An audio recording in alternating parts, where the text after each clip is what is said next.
A good afternoon, ladies and gentlemen, and a very warm welcome to the 5th round of the Formula Sim Racing Pro Championship. My name is Felix van Delft. Joined next to me is Aidan Millward once again, and we are getting ready for perhaps one of the most exciting races of the season, the Azure Grand Prix here at the circuit d'Azur. 63 laps of racing are coming up, Aidan, and are you excited for this? I've been looking forward to this one since it was announced. It's brand new DLC from Studio 397. Where we've been to Singapore in the past, we've never been... Well, we have been to this track, but in varying forms and haven't been for a while. So back at a more accurate version of the circuit. And it's going to be completely different to what we've seen in Singapore, given how tight it is as well. So we've got 2 DRS zones, which... it's going to be pretty fun. One on the start-finish straight, one through the tunnel. And obviously all these barriers on the insides and outsides of all these corners. It's going to be difficult to get past, let's say the least. Yeah, we've seen in the Academy series just about an hour ago as well. It's challenging for the drivers, of course. The walls are close, like you said before, and any small mistake is going to be punished almost instantly for either a DNF or losing a front wing and losing a lot of time in the pit stop by getting a fresh front wing. 3.3 kilometers long, so it's a short track, but still it's going to be a relatively long race. Concentration is going to be key for these drivers. The car, of course, hasn't changed since the start of the season. 976 brake horsepower. Top speed of 370 kph. Won't be reaching that here today. At least I would expect that nobody would reach you can that. Try. Straight line the chicane? Yes, something like that. Of course, relatively light cars as well. 743 kilograms and 2 engine boost modes, the race and the qualifying boost. Qualifying boost is only to be used, or at least mostly to be used in the qualifying. You can use it maybe for a few times, for a few seconds on the straights in the race, but if you do that too often, you will blow your engine prematurely. And of course, that's something you will want to avoid in the race. But let's jump into the qualifying session. We've just started, and the first drivers are heading out onto the track.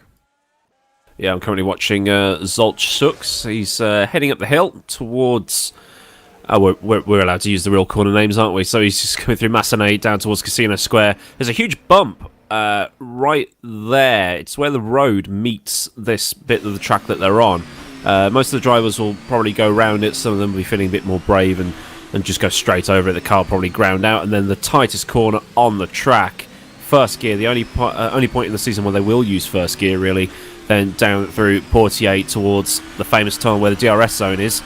It goes very, very dark. Fly through here, just many memories of watching motorsport right there. And then into the very, very tight Nouvelle chicane. There's a sausage curb on the inside of the first right-hander, so you don't want to hit that, otherwise you'll mess the car up.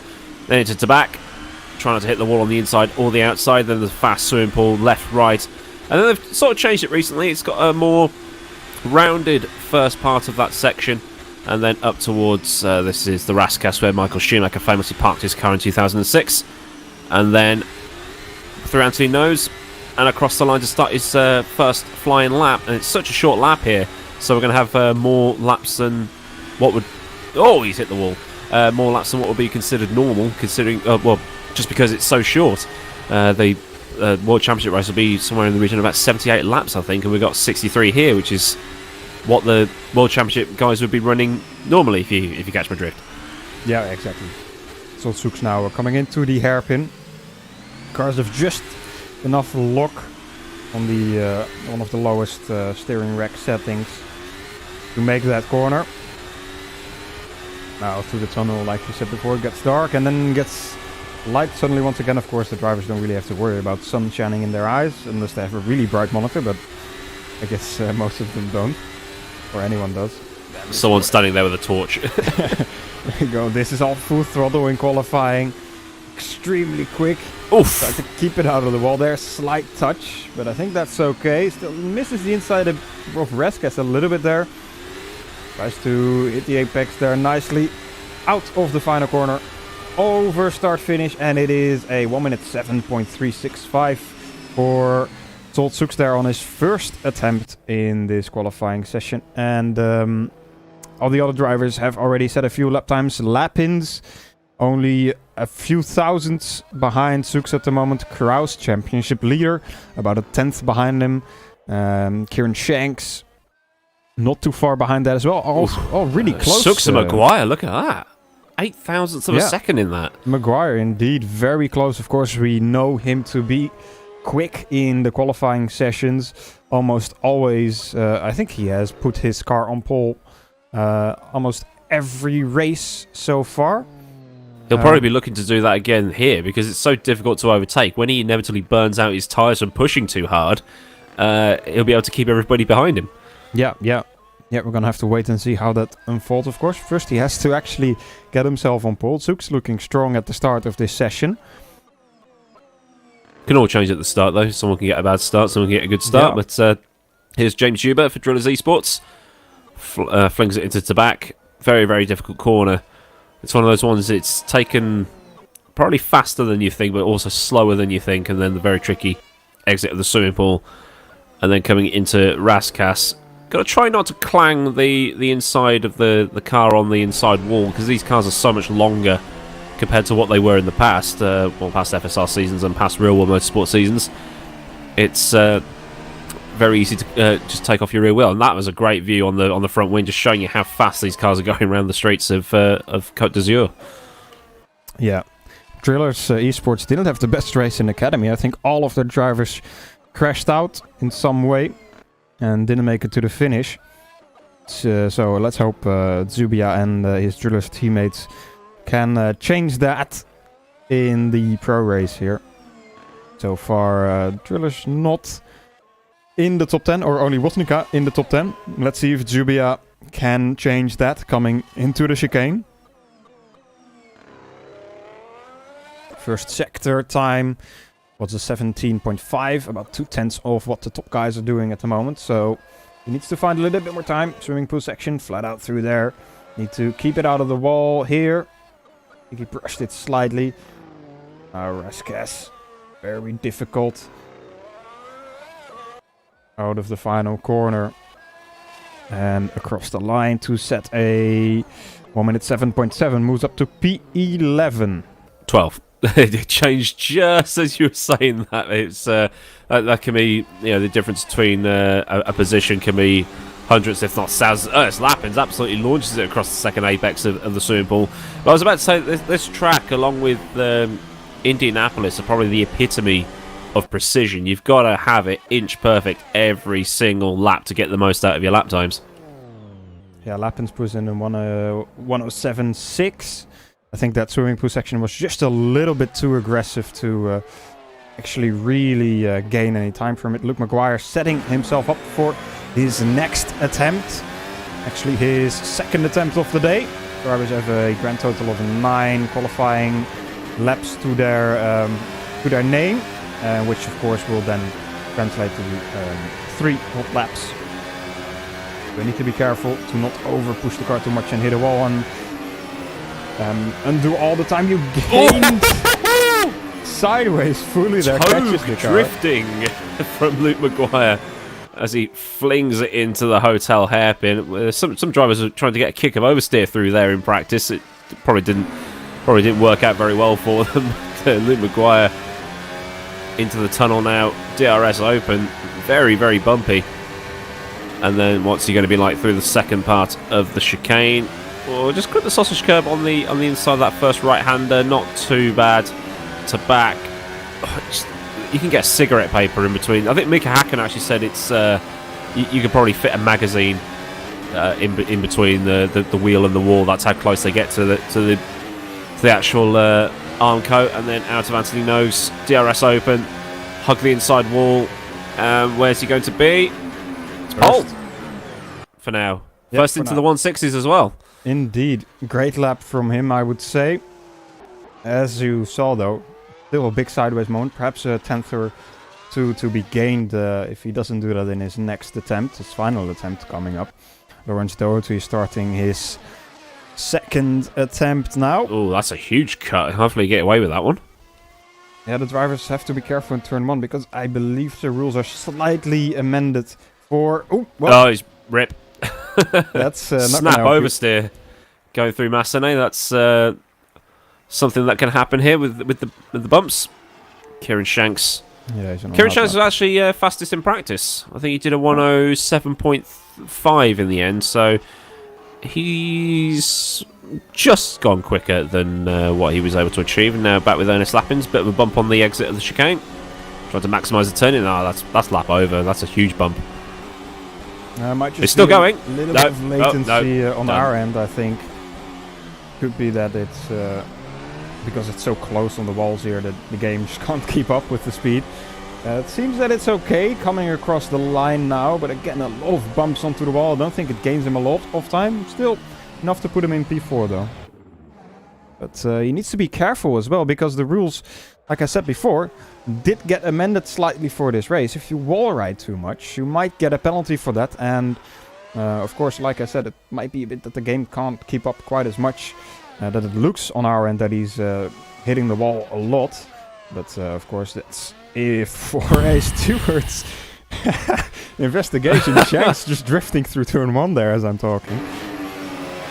Tokyo Drift seems to be I think they've been watching Petter Solberg in the on Saturday afternoons and thinking I can do that, but Kieran Shanks throws it into Mirabeau, and a bit of drifting through the hotel hairpin as well for good measure. On the curb for the first part of Portier. Oh, I thought he was about to hit the wall there on the second part. Through the tunnel, I love that. That's an iconic camera shot.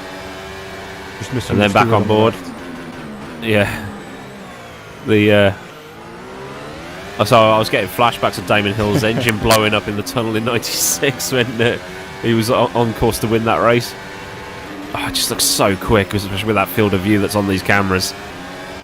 And then back round to the Raskas, flicking it through.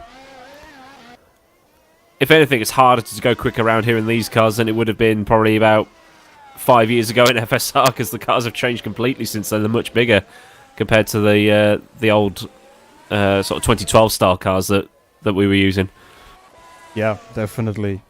Sotsuk's now about to finish his lap. The timer has run out, so everybody that's on the lap is on his final lap. Sotsuk doesn't improve his position, stays in P3. Phil Kraus, championship leader at the moment in P12.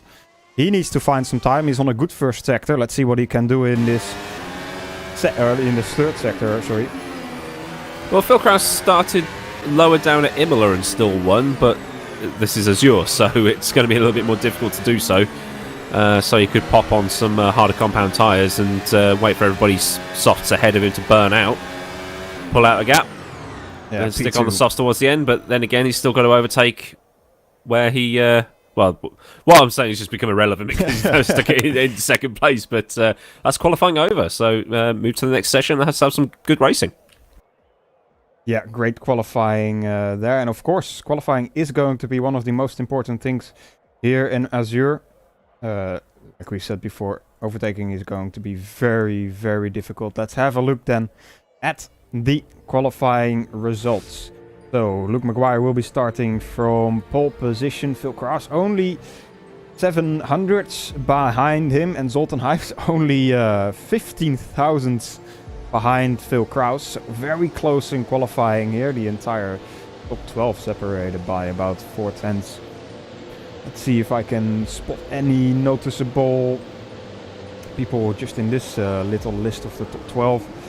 Not really, of course. Phil Kraus, championship leader P2, will be starting to challenge Maguire. Maguire, of course, will try to get a good launch out of his first place grid position, his pole position, and then try to lead the race from there. But we know that Maguire can be a bit harsh on his tires. Will be difficult here, of course, for other drivers to get past him. We're just going to have to wait and see. The race is 63 laps long, and strategy is still going to play quite a big part. Second place... row of drivers that are going to start here. Woznica, P13, perhaps a bit further lower, or a bit lower down than he would have liked. and the rest is all pretty okay. The entire field separated by about 20, or the entire top 20 separated by about 1 second. So close field, and I'm looking forward to this race. However, let's take a quick break. Let's have a look at how Mitchie navigated his lap, and let him take you through a lap of this beautiful Circuit d'Azur. Welcome everyone, this is Formula Sim Racing and my name is Mitchie Hoyer. Welcome to today's edition of Track Walk, the track presentation of the famous Circuit d'Azur. We're firing up the engine and make it out of the pits very tight here onto the pits. I even have to reverse a little due to the tightness of the pit exit, and that pretty much sums up what it is all about, what is happening here on the Formula Sim Racing race weekend. We are at one of the most famous track circuits in the world, leaving pit road, up the hill, going towards the casino, turn 3 that is, here on the left hand side, but the actual casino turn is this right hander, turn 4. And as you all know, the circuit, there is not much to say about its main characteristics. Full downforce as much as you can get as we come down to the most famous hairpin in the world, the hotel hairpin, the Grand Hotel hairpin I think it is, the slowest point in the Formula Sim Racing and Formula 1 calendar. Also going into the tunnel here, the second DRS zone has been added, and yeah, coming out of tunnel into Nouvelle chicane, the tightest chicane on the circuit. Speaking about tight, the entire circuit is very tight, so a minor mistake, and not even a major mistake, and you're straight into the barriers. Fast chicane around Piscine, the slower chicane around Piscine, and then final turn, Rascasse. Not penultimate turn that is, but it's very famous as Michael Schumacher has parked it there in 2006, but we don't park it, we smash it now. DRS wide open to start our flying lap around the circuit. Hard on the brakes into turn 1, Saint-Devote, probably the best overtaking spot if you even want to talk about overtaking here on this circuit. Coming up to turn 3, left-hander, try to stay on the inside, line up with the wall right here to get a best possible entry into Casino, then stay away from this bump into Mirabeau Haute. That goes down right to the Grand Hotel hairpin, first gear, only time of the year we're going to use that during a cornering. Then turn 8, Mirabeau Bas into Portier, and then very important, straight into the tunnel, DRS wide open to the second possible potential overtaking spot. Hard on the brakes into Nouvelle chicane, very tight here on the wall, on the anti-cut. Going towards the double downshift, Tabac corner, straight, full throttle through the fast chicane, into the slower chicane, where Max Verstappen used to plank it twice already in his career, going around Rascasse, and then final turn, kissing the inside curb, kissing the exit curb, even a slight notch on the wall. Happily the cars are right, and across the line. That is one flying lap here around the Circuit d'Azur, and I'm pretty sure you guys are interested to see who's able to keep it out of the walls, who's able to keep it out of the planks, and who is maybe planking the car. You will find out 1400, 1630 and 1900 GMT when ACA Pro and the World Championship drivers are fighting for the most prestigious win in the season here around Circuit d'Azur. And yeah, I have already spoken about the fact that even the slightest mistake makes you go right into the barrier, so we're all eager to find out who is doing the job, the nerve-wracking race, without a single mistake.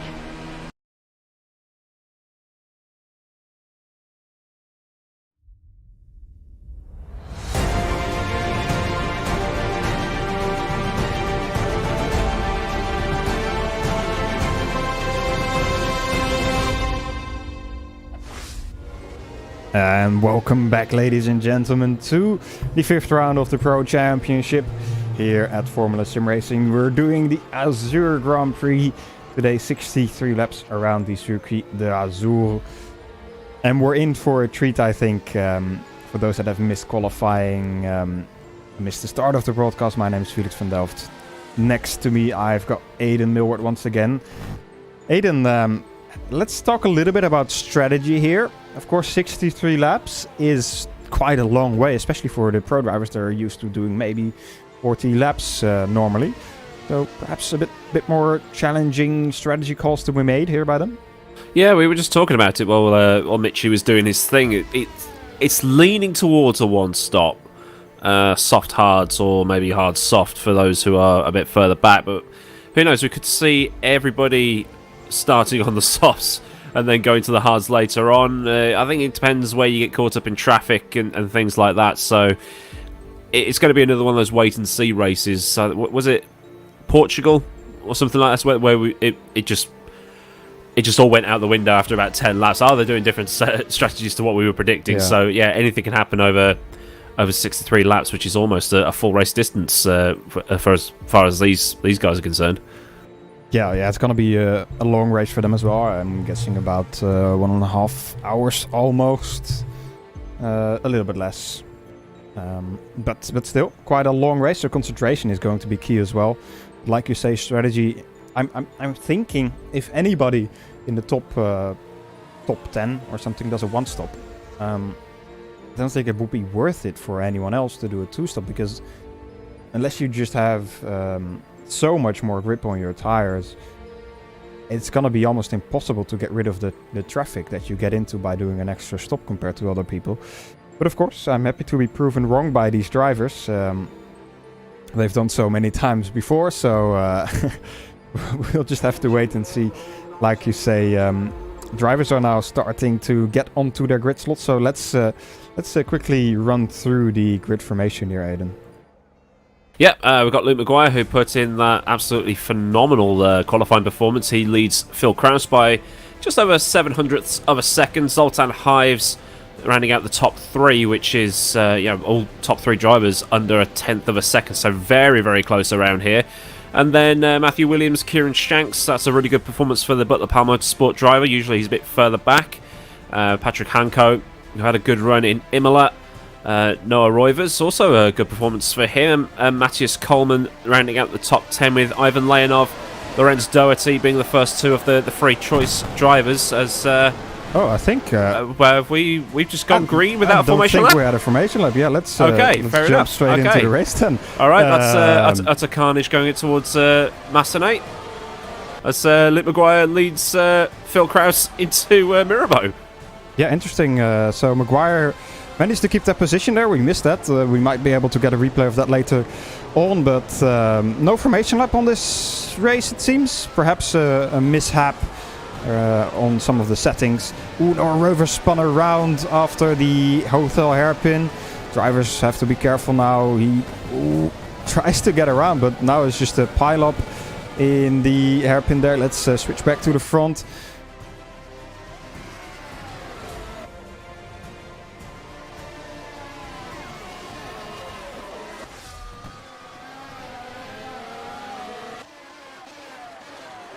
Yeah, we're just trying to figure out what's going on here. We've lost Vad Tokarev, Victor Ivanov, Martin Van Loosenord and Cameron Roger already, as Luke Maguire's managed to pull out half a second gap to Phil Kraus in second place. So I'm just going to quickly check. Lorenz Doherty using the sort of medium tyres. There's a couple of hards in there as well. So utter chaos at the start as, I think... just trying to find out what's going on. So yeah, we've had a red flag. So we're gonna go for take two on this very, very shortly. Yeah, of course. I'm guessing a lot of drivers weren't prepared for the race to actually start. I don't think we were. Yeah. So we'll get this restarted as soon as possible. So please just stick with us as we'll be getting things set up back to get this going once again in a short manner. So at least good to see that they get a bit of practice coming into turn one, perhaps. Practice starts. Yeah, it's this is new for Formula Sim racing, I think. But it's that was quite interesting, to say the least. Yeah. Unfortunately, won't be able to get any replays of what happened because the session already switched because of the red flag. So there's no way for us to get back that footage. People asking in the chat why there's a restart. There was an issue where normally we have a formation lap before the race starts. This time there was no formation lap. Probably a setting in the server that was in the wrong position. And therefore, I'm guessing people weren't expecting the race to actually start at that point. Something that is like somebody in the chat is saying, IMB Racewear, one of our new sponsors today. Haven't mentioned it yet, as everything went so quickly.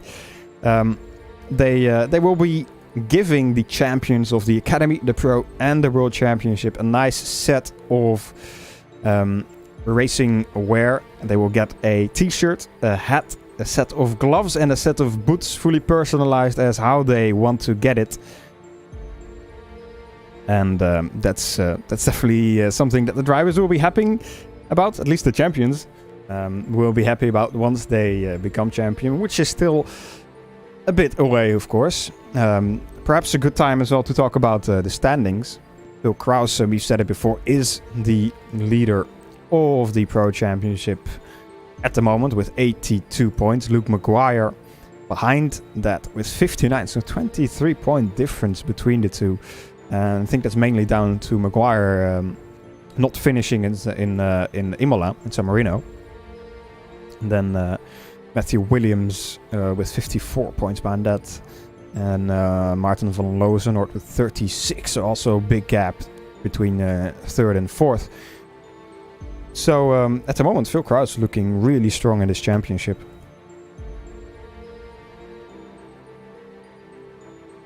Yeah, we're just repopulating the server right now. So it's probably about another 2 or 3 minute delay, and then we'll get going again. But just consider that the dress rehearsal or a teaser trailer for the main event that's about to happen. Obviously, Parc Ferme and all of that stuff still apply, and the top 10 will have to still run on the same. Yep. Oh, thank the Lord for batch files to put everybody back into the right spot. It's nice that everybody's very well prepared. Yeah, just waiting for this warm-up. Will be about 4 minutes, so I think it's good for us to perhaps take a small break before we get back into this second or this restart. Will be about 3 minutes before we get started once again. So perhaps grab yourself something to drink, something to eat, and get ready for the actual start of this race in a few minutes' time.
All right, welcome back, everyone. We're starting the grid formation this time around. There will be a formation lap, so drivers are just lining up on the grid. You just got to hope that nobody bolts it this time around, forgetting. But, yep, there we go. Right, we're on the formation lap. Everything is fine. So we've got Luke Maguire leading the pack round. Phil Krause in second place. Sultan Hives in third. Zolt Sux in fourth. Matthew Williams is in fifth as... okay. That's... Yep. Did we miss something? No, I think there was some other issue. Not sure. It's like a rock concert. It never starts on time. It's,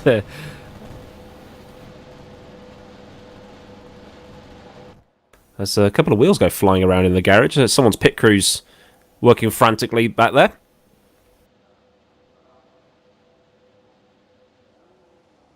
This time, though, yeah. Luke Maguire leads the pack away from the start-finish line. So head up towards Sandovo. Opportunity to get some heat into the brakes because they're definitely going to need heat in the brakes. It's just something else to work into the whole tyre wear thing. Is that locking the brakes here is going to be super easy. So they're going to have to be careful, particularly into the chicane, making overtakes and things like that. So it's all going to be interesting. Phil Krause, championship leader, follows Luke Maguire around. He's going to be hoping that Luke Maguire gets a bit of a tardy start so that he can capitalise on that and take the lead into turn one. Riding on board with Kieran Shanks of Butler Palm Motorsport. Decent qualifying session from him. Usually he's down the bottom sort of third of the grid. At least he has been for the last couple of races. So hopefully he can make some ground off the start, and hopefully everybody will survive turn one. Yeah. Of course, it's got to be tight. In Academy, it went pretty smooth. Kieran Shanks just putting the clutch here, trying to save some fuel. Of course, it's a long race, 63 laps. Doherty, P12, he'll be one of the drivers that's going to start on a different tyre compound. A look at that. Leonov is going to be starting on the hard. Everybody behind him, or at least the next four drivers behind him, will be starting on the mediums. And then Michael's on hards, Tubia on mediums, Ivanov on mediums, on hards, Canapino also on hards. So different strategies. Batala in P27 is starting on the soft tires. Interesting to see. Perhaps he's got something else lined up strategy-wise. Now it's just getting ready for the start. Drivers lining themselves up in the grid slots. You can see Zolt Sux pointing his car towards Maguire's. Interesting strategy there for him as we wait for the 5 red lights. And we've got one of the top... Is that one of the top 10 on a harder comp? Oh, no, it's laying off. Okay. My stream chat was covering it up. Just waiting for the final drivers to line up. And then we'll hear the hooters, and then we'll be racing in Azure. The last drivers probably lining themselves up. There we go. Here we go.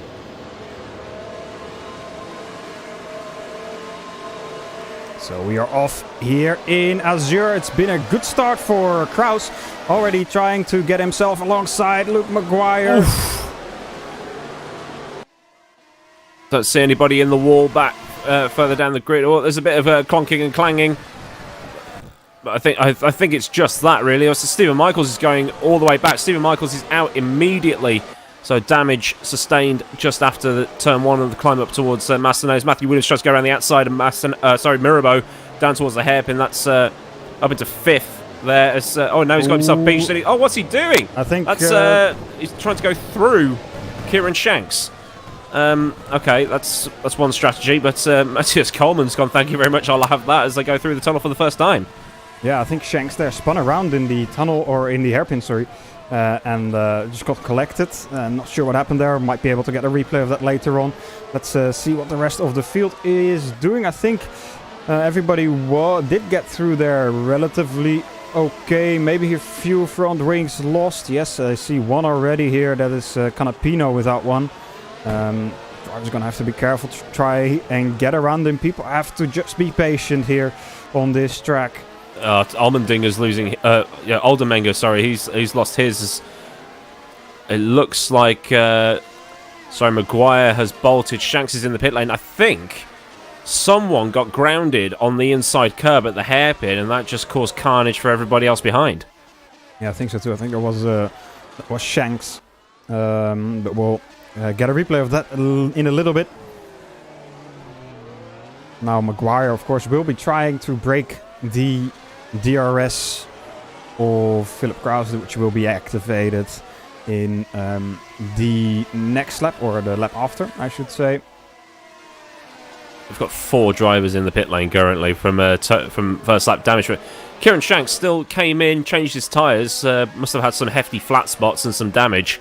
Still got out in 22nd place, so it's not all over for him right now. Yeah, of course, if you manage to get your car repaired back onto the track, can still get some points. Points go down to 15th place. But this battle at the front will get interesting, I think. I hope, at least. Let's see what Phil Krause is able to do here. If he will put the pressure on Maguire, or if he will just take it slow. Maybe do put the pressure on, but wait behind him. Wait until he wears his tires too much. And then use a different strategy to get past him. Well, Krause will be driving around knowing that Maguire burns through his tyres very, very quickly.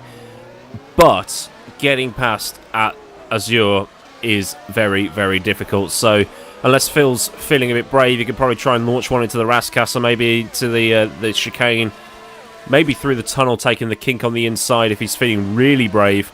Just because Maguire will have worse exits coming out of these slower corners.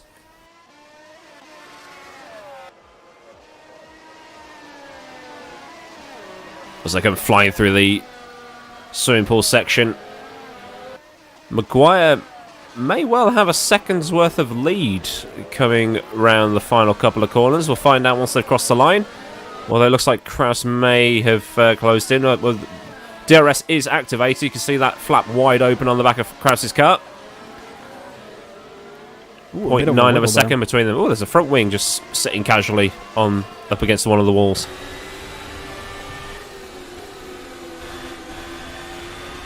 But we only lost one driver in that opening melee, so not bad, all things considered. Definitely not. I think it's a relatively okay start.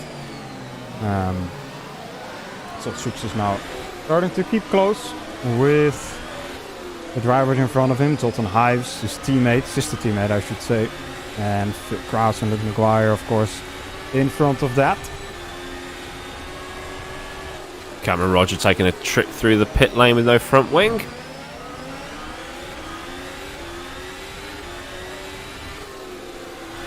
But Maguire and the top 3 have pretty much bolted from the rest of the pack. So as they come around to lap traffic already with who's that? Oh, hang on. Maguire made a mistake coming through Rascasse. I don't think he was anticipating that slower car there. And that's brought Phil Krause back into play a bit more. Here on the rear wing of Maguire, coming into turn 1. Somebody coming out of the pit exit. It's Cameron, I believe. That's Cameron, yeah. Across. Still. He might be a lap down, but as we saw in Academy, only half the field finished. So there could be still an opportunity for Cameron to take a point or two here. Definitely. Into the hairpin they go for the 5th time. 6th if you count the formation lap, of course. Again, DRS. We're on lap 5 already, wow. Yeah. It just goes to show how quick these cars are around the short track then, doesn't it? So it's all good stuff. So when do we think we're going to see our first round of pit stops then?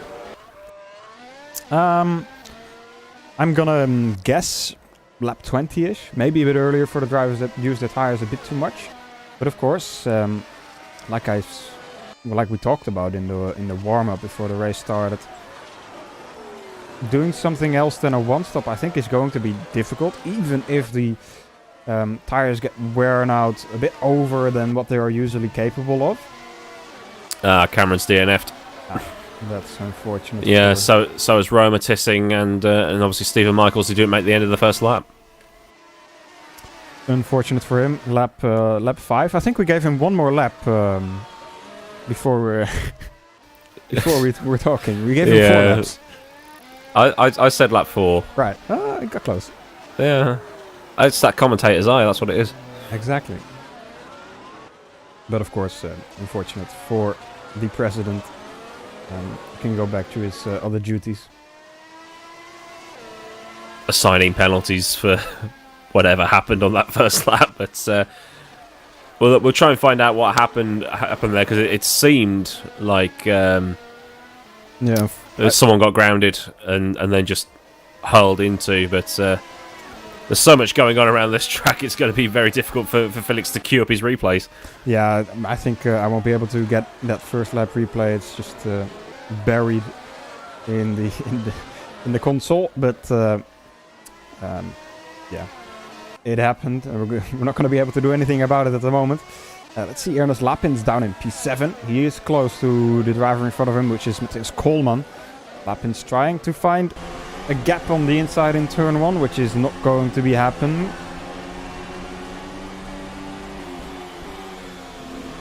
Dirty can really affect you through this long left-hander and then through Casino. There's that huge bump in the middle. Mitchie would have been talking about that in his track guide. Some guys will be going round it, some guys will be going over it.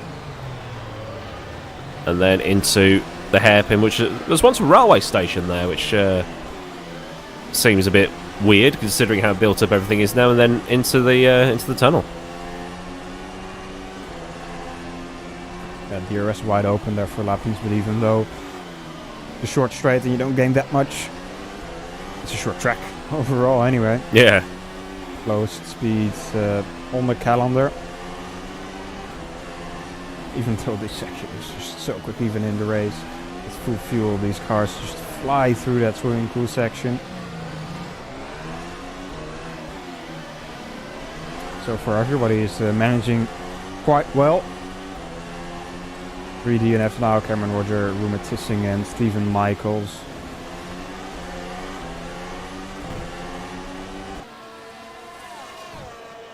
Yeah, just 3.3 kilometers, or just over 2 miles. So it's definitely a short track. But it feels longer because of how twisty and slow it is. So see the drivers having to judge their turning points to try and get through the hairpin. As I've just heard some more bumping in my headphones. I have to try and find out who was that. Pulled into the pit lane. It's James Zuber. Yeah. He's in the pit lane. Not sure another exactly driller's car. Yeah, another driller's car on the walls. I'm going to pull up a replay for him. Let's see if we can get it working. There we go. He was behind Tom Olmenminger, I think that is. Coming into the chicane, dived up the inside. Oh, didn't really dive up the inside, just dived into the car in front of him. The car in front of him. Oh, yeah, that's his race ended. I think he hit a bump and it just unsettled the car with the DRS open. Here once more, but then on board. And then it was very reminiscent of Charles Leclerc last year, except the other side. Mm-hmm. Exactly. Yeah, the other car is definitely not continuing his race.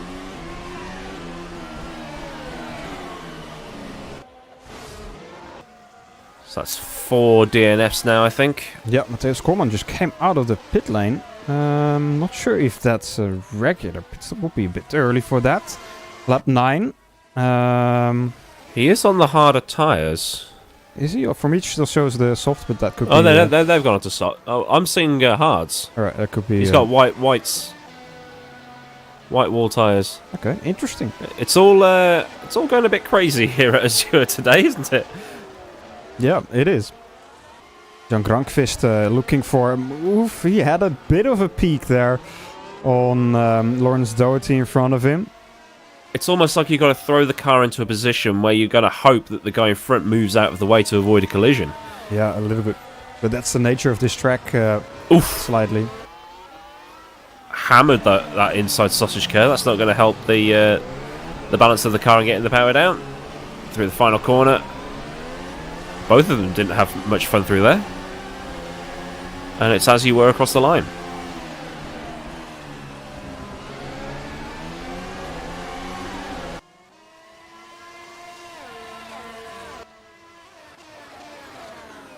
I'm just trying to see. Jukka-Pekka Lalu is out there on his own. Arif Roslan down the back of the field as well, so we're still on board with Jan Vosnica.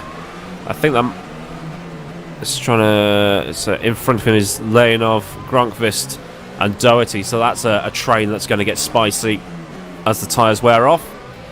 But then a 5-second gap to Matthew Williams in front of those, as we've got Lappins in front of him and Hanko, so those two cars running nose to tail. They're very close going through the chicane.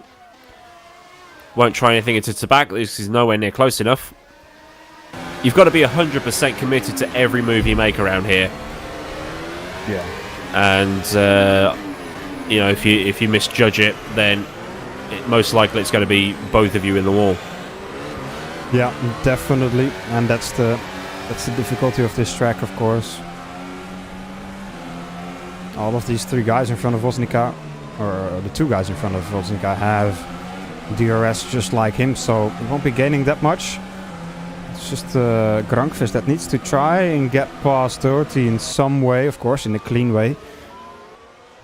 But it's not difficult. Both of them are on the same tire compound. Ivan Leonov is on the hards, actually, so perhaps he's on a different strategy than these guys. Well, he is on a different strategy, but let's see how that will pay off at the end of the race. Still 53 laps to go, of course. Yeah, time's going to fly by over those 53 laps.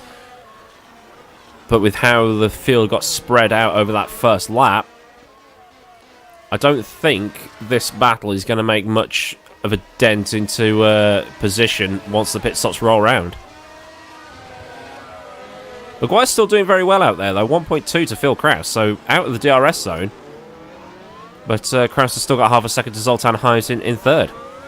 Yeah, just looking at the lap times at the moment, Zoltan Hives just did a best race lap time, 1 minute 10.8. Maguire and Krause both did almost the exact same lap time in 11.2. So interesting to see that Hives is slightly closing in that gap to Phil. But Phil in his turn isn't really catching up to Maguire. But we'll have to wait and see how that will be coming to the end of this first stint. I said at the beginning, I'm guessing about lap 20. Going to be the pit stop lap here for these guys, and then on a set of hard tires to the end of the race. Yeah, because the differences between this race and the academy race that we had about an hour ago is they've got to go longer on the tyres to make that one stop happen. So the tyres are going to be more dead as Patrick Hanko comes into the pits for his first stop. So this is pretty early. Yeah, I think he's the first regular pit stoppers indeed. Pretty early. But of course, undercut might work. He's going to the medium. So mediums, I think he's on the two-stop for sure. Let's see where he comes out. We will have the freshest tires of everybody on the... It's going to be in 12th. Yeah. Just behind... is this Kevin Morville? It's also a very weird pit lane exit as well. They've got to keep to the right-hand side of that yellow line, cut Sander Vogt, and then come out. But they're still got to... They've got to do it without going over that line, as well as the racing line crossing over that yellow line. So there's no wall. So it can be... going on or isn't paying attention. Yeah, of course the drivers have also been briefed about this. Some slight amendments to the rules that make sure that drivers have to be a bit more careful around that pit exit. Vosnica still behind these drivers in front of him. Ivan Leonov, Jan Gronkvist, Lawrence Doherty. This hasn't changed much. All stuck behind Lawrence Doherty at the moment. If this was any other track, they'd have all passed him by now, but it's not going to be happening. It's like, who's that in the middle of all this? That's on the white wall tyres. That's not really getting their money's worth out of those today, are they? Yeah, not at the moment, but perhaps we'll be able to make it work in the strategy later on. Hanko is now closing into Kevin Morville. Of course, on the fresh tires, should be able to catch up pretty quickly, but the question is, will he be able to get past him?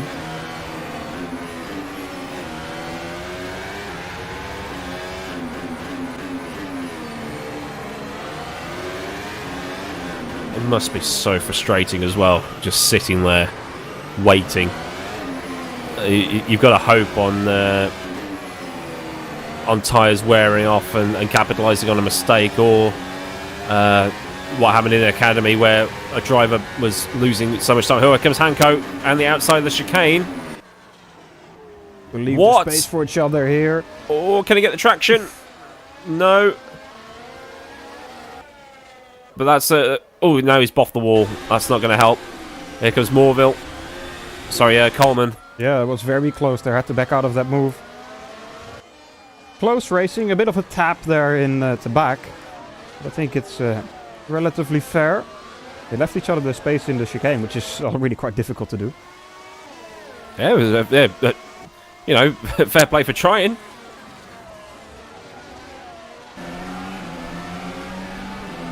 As I go up the hill again, the car's just bouncing around all over the place. I think this and Sebring are probably bump central. Maybe Portugal, where we were last time out. But Patrick Hanko is going to be very frustrated. He's going to be thinking, can Morville make more mistakes? I've just heard some more bumping around in the background. Here comes Hanko again. He's very close. Let's see if he can try this time round. And what will Morville do to defend? He's going for the inside line this time. Hard on the brakes. Bit of a lock-up. Chub on the brakes. He's got it pulled up and he's through. Great move. Yeah, great move. Outbraking there. In the background, I think a bit of a tap handed out to Coleman by Victor Ivanov there. Some yellow flag in Sector 1. I guess somebody crashed out somewhere in that first sector. Not sure exactly who or where. I think it was Martin Lozenort. Yeah, and Jakubovic. So they've had a clong at some point. Yeah, we've had more Peters as well. Success spit. He's gone out on a set of hard tires. The rest, Coleman, I think we already had. Patrick Hanko already seen him pit. The rest of the field further down hasn't done their regular pit stop yet. Hanko's pulled 2 seconds on Morville already, so those tyres are pretty much dead. So we're going to have to watch Matthias Coleman now make a run maybe into the chicane. Maguire into the pits. Maguire's into the pits, and Coleman has just sent it. He didn't make the chicane. No, he's cut the chicane. Gonna have to give that position back according to the rules. Yep. Ivanov is gonna try and take advantage of it. Yeah, Coleman smacking the wall. That's not going to help his suspension at all. Trying to drive around here with your steering wheel pointing 45 degrees one way or the other isn't going to be fun. As I found out at Zandvoort on Saturday. Spent the entire first race with my steering all bent. Wasn't fun. But Coleman's still well within DRS range, so he'll probably have another crack into the chicane knowing where he needs to be. So those harder tyres have held up against those mediums in front, but looks like Morville's destroyed them. Looking at Maguire. Maguire came out in clean air, so he'll be able to perhaps make an undercut work. Phil Kraus needs to be thinking about strategy now, because I think he won't be gaining anything from an overcut here. It's probably too difficult. But is he going to get into the pits? No, he's staying out. Perhaps if he stays out quite a bit longer, might be able to get the fresher tires at the end of the race, and perhaps that way try to... Oh, that didn't work either, Matthias. Oh. Give the position back again. Morville spun around though. We had to do a donut. Yeah. Might want to pull up a replay of that, because Matthias Coleman went straight across the chicane after locking up, but I didn't see what happened to Morville. Right, pulling up the replay right now. Here we go. Right, so they're coming through the tunnel. That's Coleman trying to go down the inside. Oh, he just clipped the inside wall with his rear wheel. Morville did it all himself That on was the inside there. That's what I was talking about earlier. Is they're going to be careful not to do that because of how long the cars are, and he's gone and done that. Morville in the pits now for his pit stop. Yeah, it's probably for the best. Those tyres are going to be absolutely rinsed from before the stop. They were pretty rinsed. And now we're looking at Zoltan Hives and Co clearing lap traffic. It's one of the drillers. Is that missing a front wing again? But he's going to go down the... Oh, maybe... No. But he's on the faster tyres of that compared to that HM engineering car in front. Yeah, Zoltan opting for that double soft strategy so far, so he's going to do another pit stop. At least one. Kraut's in the pits, by the way. And have to wait and see where he comes out. Williams stays out. Zoltan Hives came in on the previous lap as well, maybe trying to work with Maguire, but I don't think it's working because turn one. Those guys have. Oh, that's that's a nice move from Zoltan Hives there. Just made the corner. Didn't put it in the wall. That was move. I'm bored. Move out of my way. I'm faster than you on these tyres. Yeah. But how much damage will those tyres have taken being stuck behind him? I don't know. Only he knows. But definitely a really nice move to see. And where did Phil Kraus come out? He came out all the way in P11. Wow, that's not good. That's very far back. Did he have some sort of incident in the pit lane? Because did he miss his box or something? Maybe. Maguire is in P2 at the moment. And there was only about 2 seconds between the two. I'm trying to find if I can find anything about that pit stop from Phil. He had a 9-second long pit stop. Let's have a quick look at that replay from the pit stop itself. Here it is on board. Yeah, so his pit box is right at the end of the pit lane. We already missed it. Oh, right, okay. Let's try once again. Here it is. All right. Yeah. Oh, yeah. It looks like the pit stop. You know what happened? You know what happened to Daniel Ricciardo a few years ago? That's what just happened to him. Yeah. Perhaps there was some damage on his car. He didn't deselect the damage repair option in the pit stop. That could be a reason that it took a bit longer, or he didn't request the pit stop properly. Something in those. But lines now he is right at the back of Patrick Hanko, so there's a good little battle brewing. Yeah, this around here. 5th down to 11th is all within half a second of each other. It's gonna get interesting. Well, Jan Bosnica leading that back. Oh, behind that, very close. Very impatient queue.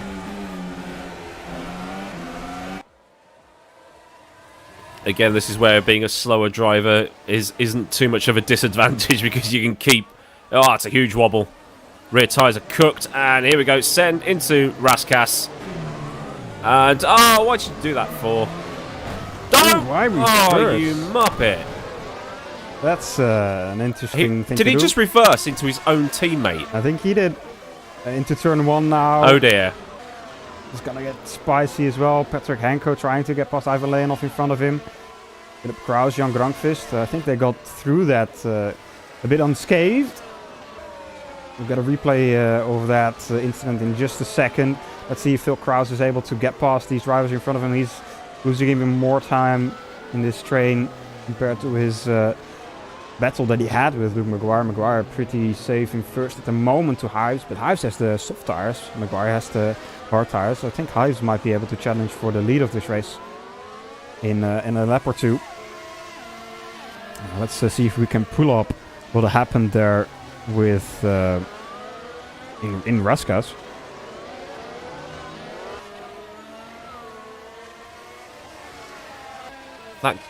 That group of cars has opened out slightly now, which is a little bit better. Let's see if we can get that replay. If this is it. Let's go on board with Grankvist. Yeah, so... No, it's the car in front, I think. Yeah, he pulls across.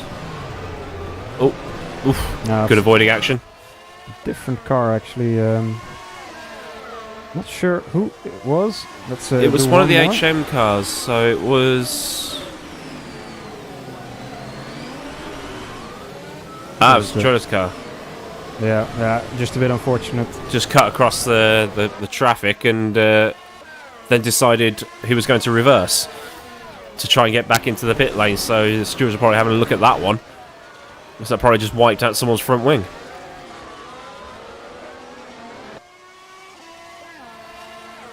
Yeah, so Ivan Leonov, only one in this top pack, top 8, that hasn't done his pit stop yet.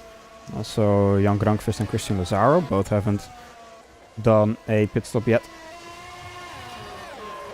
So those are the drivers that I'm keeping an eye out for now. Hives really starting to close into Maguire rapidly now. Well, Zoltan is on the softer tyre compared to Maguire, but Zoltan's will burn out faster. So again, it's taking the risk of can I get past this guy? Because as we've seen, Azure really difficult to overtake at.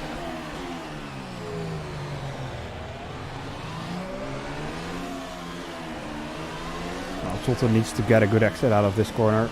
Try and use the DRS to his advantage, but you can see Maguire already stretching out there, perhaps using a little bit of its qualifying boost. Try and keep him behind. He's closing in, but it's not enough. That's going to be his main overtaking spot, I reckon. Yeah, or into turn 1 if he gets a good exit out of the final corner. But of course, that's also going to be the places where Maguire is going to be focusing. Now,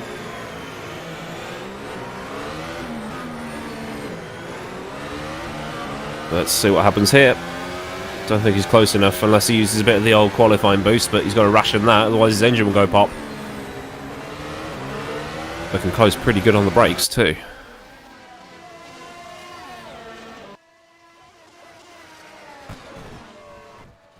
Oh, more crashing in the background. through this part, Hives closes in so much. Let's see if he can stay this close through these next two corners. Then he might have a chance into the chicane.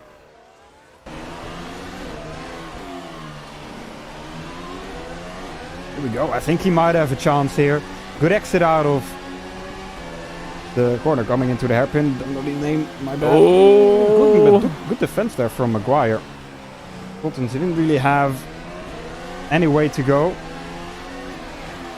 Yeah, he's got to be careful about his defensive moves as well. Doesn't want to block, and doesn't want to move in the braking zone either. Otherwise, stewards will come down on him for that. Again, a good exit out of here might give Hives the opportunity into turn one. Here we go. This is on. Outside, we've Almost. seen it done before, but not this time.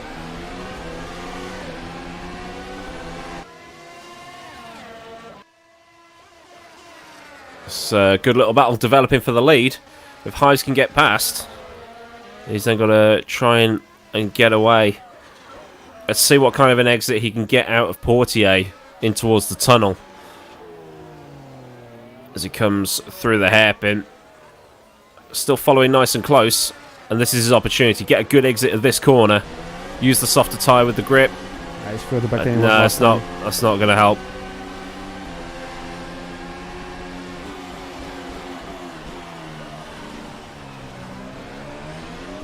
And every lap that goes by, those tyres are going to get more and more shredded. Yeah, he's been on these tires now for, I believe, about 6 or 7 laps, maybe even more. Here we go, close out of Anthony Nose here. No, not a good exit there either. I think we're again too far back. Maguire doing a really good job here. Defense is on point. He gets a good exit, and even when he didn't get the best exit, made his car as wide as possible and didn't really give any chance to Zoltan to get past. Oh, that's a good line through there. That's it. I was just taking that wider entry to gun it in a straighter line. Helped a little bit, but you see Maguire went round that bump on that short straight, whereas Hives drove over it. And Maguire pulled away as a result. So now here we are at Portier again. No, I think those soft tyres are past their best now. Yeah, I wouldn't be surprised if they are. A lot of pit stops happened in the meantime as well. Williams has stopped. And Lapins has done his pit stop. Only one that hasn't stopped in the top 5 right now is Ivan Leonov. He's still going on his set of hard tires. I think we saw people doing about 30 laps, a bit more of hard tire running in the academy race. So I would expect people in this race to be able to do at least that, maybe a little bit more even. And then I'm guessing Leonov will try to go for the medium and then to the end.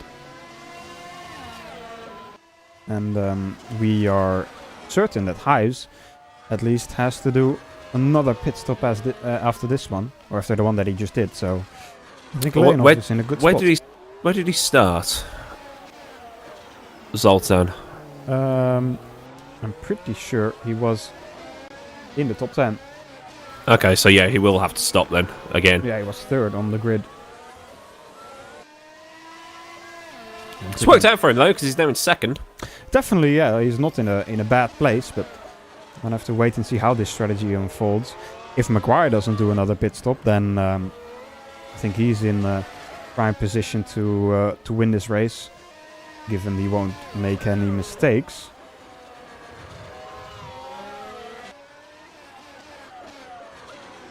Just going to see how Maguire's tyres hold up. We know he goes through them pretty quickly, so he may have to stop again, but at the same time he might be able to get these to hold on, knowing that the more he keeps Zoltan in behind, the more he's going to miss out as the stops come round.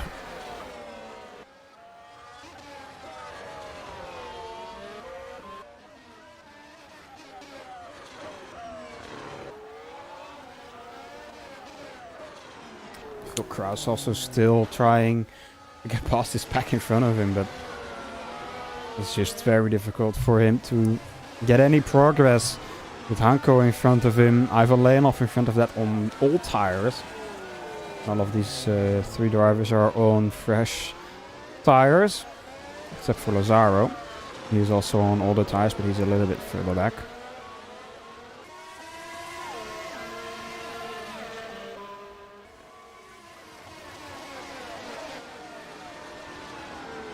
Hanko needs to try and find a way past Ivan Leonov. Hanko also on set of newer medium tires, but not able to use the grip of those tires to his advantage.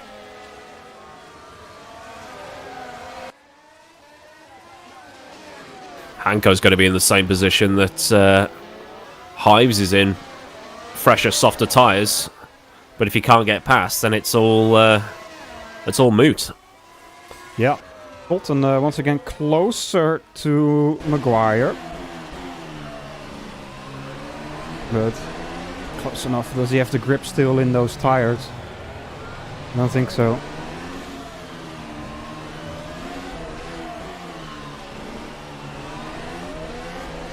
Yeah, that car's struggling on the exit of Portier now, isn't it? So it's going to be harder and harder for him to make a move into the chicane unless Maguire's pressured into a mistake.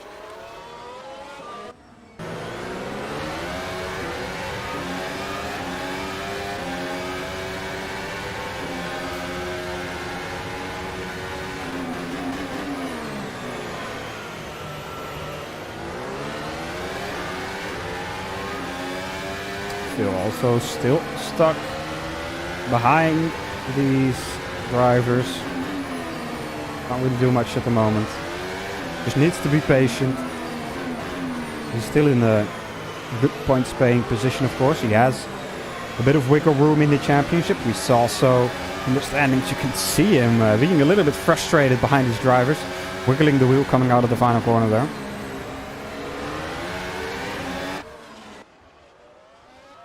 Ives once again close, coming through the hairpin, but behind him his sister teammate Sux is now also starting to close in. He is on a set of hard tires as well.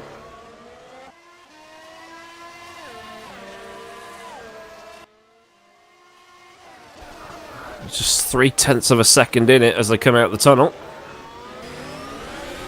Coming towards the back again on the end of lap 30. And there's the front wing view from Zolch Sux. He's seeing the battle up ahead, catching in, or closing in I should say. Looks so much quicker from this view.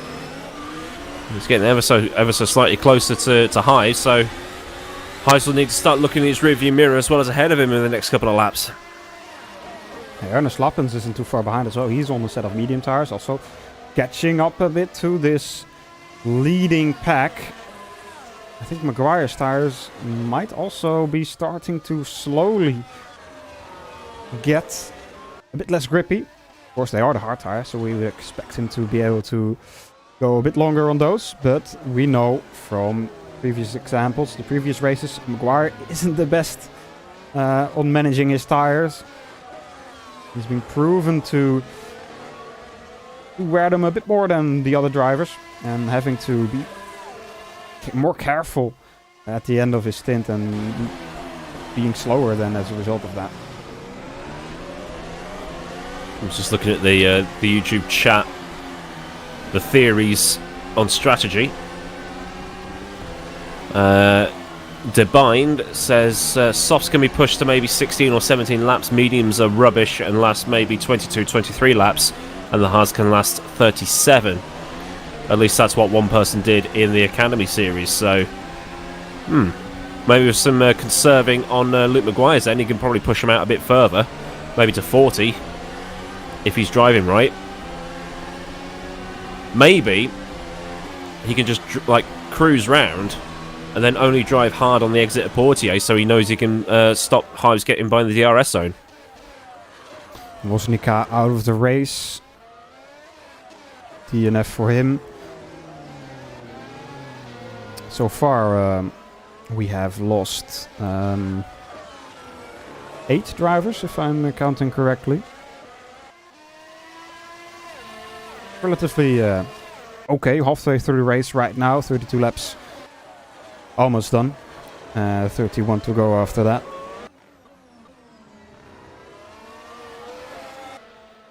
This is close though. The pressure is fully on Luke Maguire.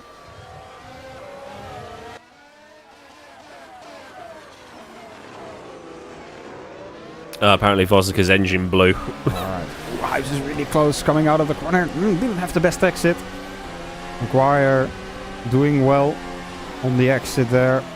Not giving Zoltan the chance to put his car alongside coming into turn 1.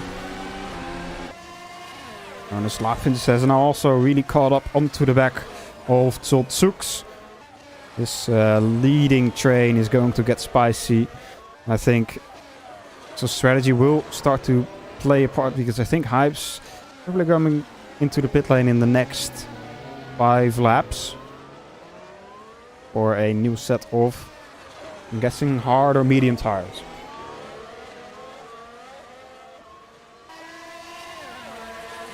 Well, Shanks has done all right to recover. Here we go, Hives on the outside. Here we go. Sorry.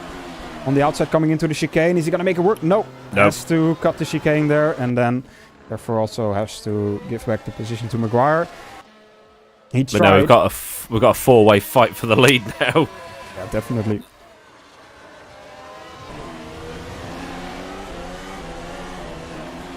Here's the view from Ernest Lappin's car. Softer tyres than Sux in front of him. You can see the wear on them. May have locked up a couple of times as well. Quite easy to lock up here. Up the hill as we go around lap 34. And then through the casino. Over that massive bump. Mirabeau. Into the hairpin. First gear. So slow, it's about 30 miles an hour through there. It's like crawling. And then Portier. Get the power down. Who can do what here? Lappins can't do anything. Had a bit of a slide. Up ahead. Or is that another move into the chicane? Oops. There we go. I didn't think No. But I think Lappins may have got a better exit out of the chicane. compared to Shook, sorry.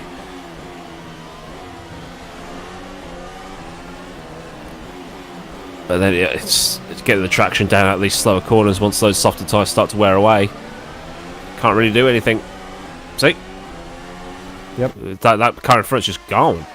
Sultan, though, he's able to really stick close to Maguire. I'm guessing Maguire's just really trying to nurse his tires. I'm not sure if he's able to. He's not quite used to doing that. I think he's just nursing his tires, trying to make sure that these drivers behind him don't get past him, because he knows if they do, they'll be able to potentially make a 2-stop work if he's on a 1-stop. Then if he's keeping them behind them, then he knows for sure that they're not gonna, or almost knows for sure that they're not gonna make that 2-stop work. But I don't know, maybe it is his tires just going down and he doesn't have the grip to go as quickly. Maguire really soaking up the pressure here, though. No mistakes thus far. And there's the view backwards from the race leader. As we're now into the second half of the race here. Starts lap 36. But a nice four-way fight for the lead, so it's anybody's race at this point. Yeah. Let's have a quick. Phil Krause, I think, got past Patrick Hanko there. Hanko's in the pit lane. Ah, right. That makes sense. Also, getting closer to. Is that a backmarker in front of him? Yeah, I think so. Driller's car is a backmarker. I think that's Zubia. Let's have a quick look at the championship standings midway through this race. If the race would be finished right now, this is what the championship standings would look like. Phil Krause would be leading with 91 points, but Maguire catching up quite a bit with 84 points to his name. Then Matthew Williams would be behind it with a bit of a bigger gap. 22 points. So championship looking quite interesting. All below that, Ernest Lapins 39, Van Lozenoort on par with Soeks with 36. So championship looking interesting as it stands right now. I think Maguire's actually pulled out a tiny bit as I think Matthias Coleman's cut the chicane at some point. It's showing a blank time on my screen. I know he's coming to the pit lane, that might be why. And still, 1.5 seconds separates you top 4. Who would you be putting your money on right now for this then, Felix? I think Maguire. I think he's doing a good job managing the gap here. At least that's my perception. I could be wrong. If he's on a 1-stop, then I think it's a good strategy. I think he will be able to make it work. If it's a 2-stop, then all bets are open, to be honest. He will still have a probably fresher tire than Hives if he does the 2-stop and stops in the next few laps. Well, Shooks has just come into the pit lane. Right, okay, so he's definitely on a 2-stop. And as has Lapins. So maybe some sort of cutting going on. Maybe they just had the 2-stop strategy in mind. Always. Of course, there is a bit of a gap between them and the drivers behind them. Krause now moved up to P5 after those pit stops. Right behind Soeks right now. Oh, Soeks has come out behind lap traffic, I think, so they'll have to move over. Or is that lap traffic? Yeah, pretty sure that the Driller's car is... no, it's Ivanov. Ivanov isn't, yeah. Driller's car is, though. Move, is probably what he's saying. Yeah. I wouldn't be happy if he didn't move out of the way in this next part of the track. Of course, it's difficult for backmarkers as well, because it's such a tight track. To find a place to leave the space, find a gap to let the leaders past. That run between Tabak and the chicane is the best place to do it, I would have thought. But he's still not moving over for him. Interesting. As Hives is now in the pit lane. All right, so what did he go to? He went to the hard tires. So 30 or 25 laps to go. Hammer them. Definitely. He can afford to. Where does he come out? Right behind the driller's car there. Still in. Well, he's only dropped one place. Side by side, Hives with the driller's car.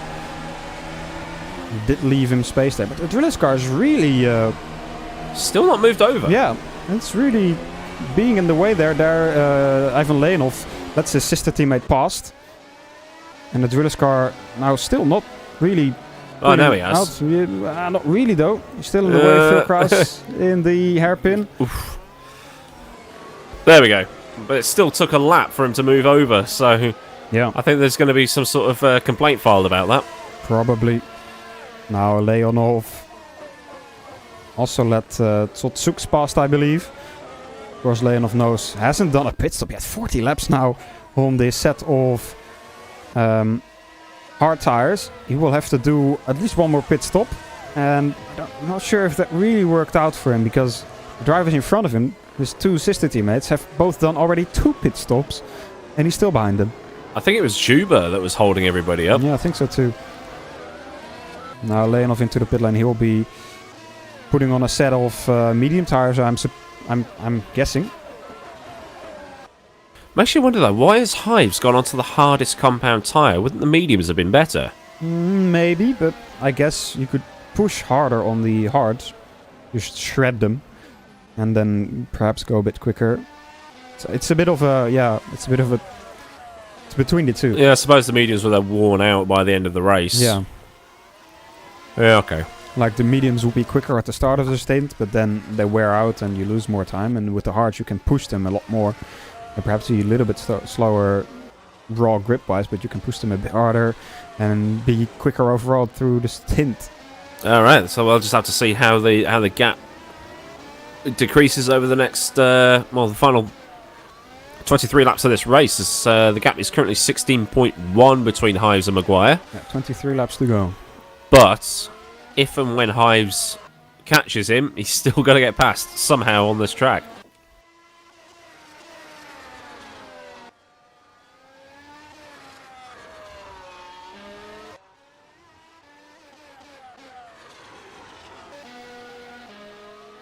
I think Noah Roivers and Victor Ivanov is the closest battle on track right now.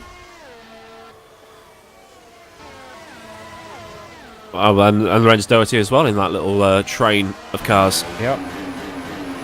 Purple livery. Oh, that's closing speed and a half.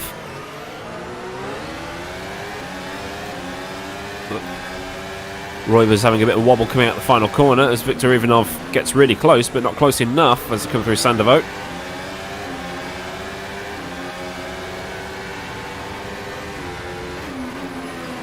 Wonder how Ivanov's tyres are going to hold up compared to the hard compound in front of him.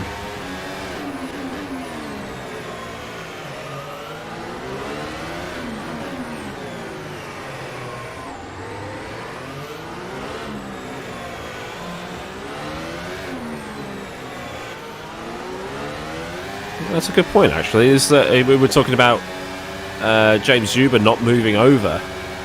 Someone saying he hadn't got the blue flag message in game, but there are the flashing light gantries all the way around the track that would have told him that there's people coming up behind him. So yeah, and you also have mirrors, right?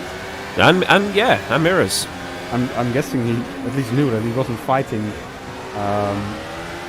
with those. Well, he was in 21st at the time, so not many of the people behind him. So Cameron and co will have a look at that one for sure. Yeah, race stewards will have a look at all the protested incidents, of course. Ooh, I think that... who was that? Lawrence Doty a bit sideways through the first corner. Tires won't be liking that.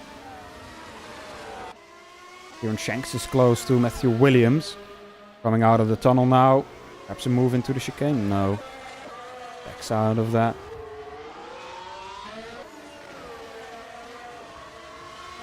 been a decent run this race from Kieran Shanks, considering he was in the pit lane by the end of the first lap after being taken for a bit of a ride after the hairpin. I mean, the last time I looked where he was in 15th, so not bad recovery for him. And that's also a good point, getting back to Williams after Williams had turned him around at the hairpin. So this is going to be a good little battle between the two of them. As there's more bumping and barging in the background. Is he going to try it here? Is he going to try it around the outside? Around the outside of Massenate? Oh, that's a good idea. I think James Juber's just coming... No, he hasn't. Okay, he's... I thought he'd come into serve a penalty, but he's changed his tyres.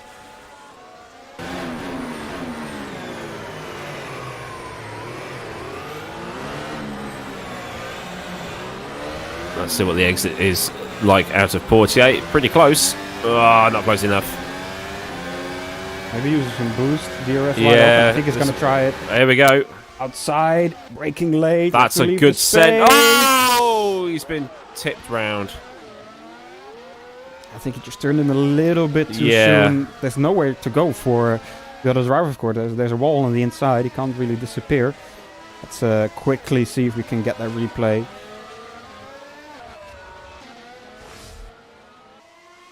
So he's coming through the tunnel, goes to the outside to try and swing it in, and oh, here we go, slow-mo. Yeah, he's turning in. There was a little bit of a flick to the right. I think he realised last second what he was doing, but it was too late. And then Williams sends him round for the second time today. You're on board with Williams real quick. See him holding the inside to defend. I guess he could have moved over a little bit more to the left, but he doesn't have the... He doesn't need to. I mean, he's the right to be there. It's difficult to say. Luckily, I'm not the steward, and I'm not the one to judge that. Well, Cameron said, why take so much risk?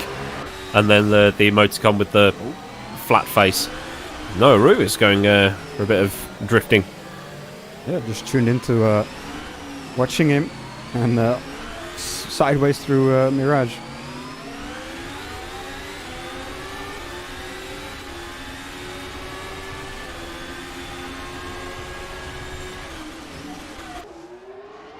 Lawrence Doherty out of the race.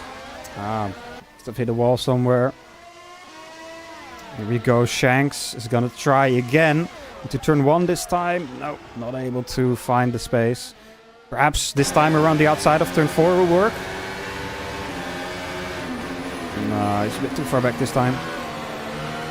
So we've lost 9 drivers compared to the 15 that we lost in Academy. So attrition rate. Oh, that's full send. That was. Ooh. And Williams returns the favour. That's that's called a receipt, I think. Yeah. Drivers need to be careful now, of course. Stewards are looking. Intentional wrecking is always penalized really heavily, so... That was... I'm trying to think of a pun. I think he got shanked from way back. Yeah, a little bit there. Now the gap already extending. Shanks. They've got history though, these two in this race. So, yeah, we'll get some serve ups in this race. There's going to be a lot of penalties handed out. 19 to go.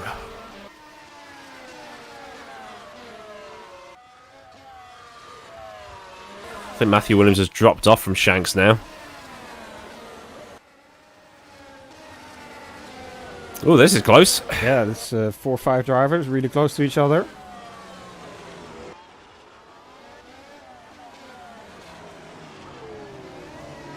Ooh, Zoltan Hives 8.1 behind Maguire, so the fresh tyres are definitely helping him here. Yeah, surely the gap was about 15 seconds, if I remember correctly.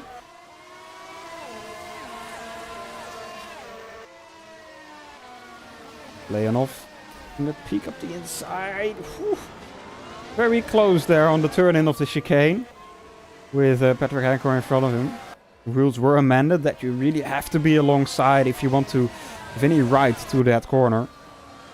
Otherwise, sticking in a front wing will not be enough for you to have a claim to that corner. How many drivers have we got in this? We've got Leonov, Coleman, Lazaro. No, we haven't. Morville, Hanko, Leonov, and Coleman. Yeah. And Zubia. So that's oh, this will be fun. Leonov catching up so close right now to Hanko. Expect to move into the chicane, maybe. Yeah, perhaps. But of course, Hanko has the DRS from Morville in front of him. It's all about the exit of the next corner. A bit of a slide from Leonov.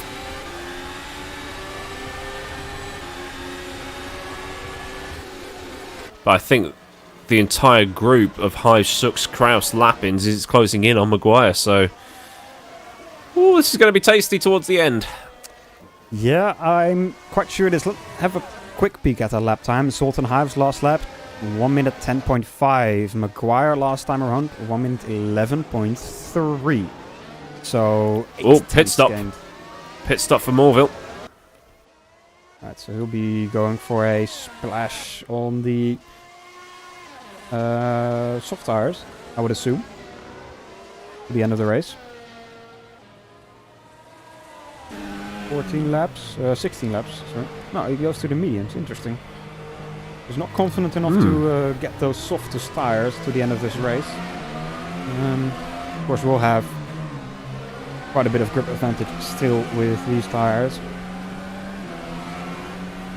Down in P16 now, just outside of the points. 6.5 now to Hives. So Kraus in P4. Oh, somebody just flew past Ernest Lapins. What was that? He just flew past in Ruskos into the wall. Okay. Let's he's have a look. he's out. Let's he's have a look at the replay. On board with Lapins. Did he break his suspension on the wall, perhaps? All fine thus far. Just, spin. He just dead. Lock the rears. Oh, he's lost the wheel. Yeah, that's going to be the end of the race. Interesting scenes there. I'm not sure exactly what to think about that. 6.1. So yeah, I reckon Maguire will just hold on.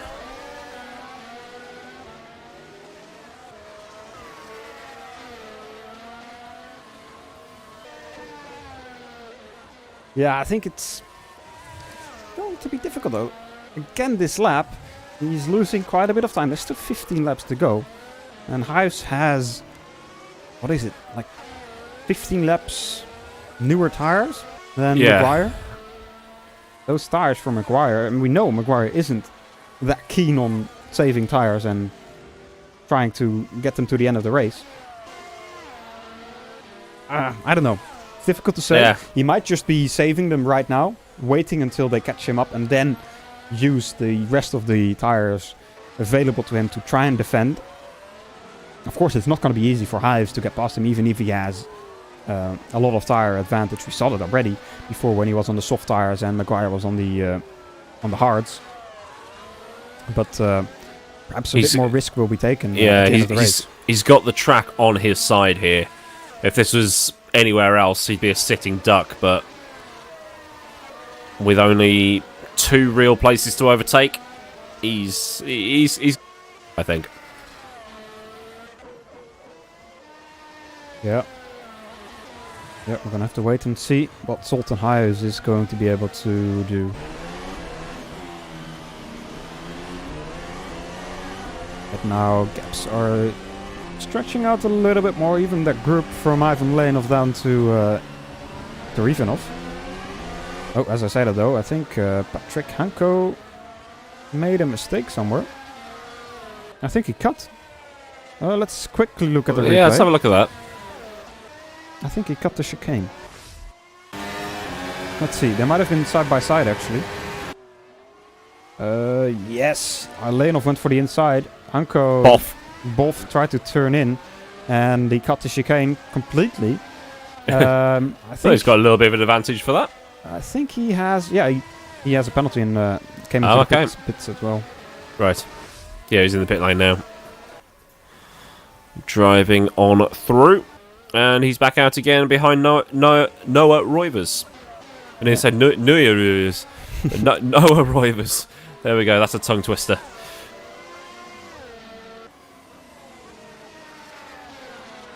Four and a half now, the gap to the lead. Again, 8 tenths in the last Huge gap that's been taken out right now.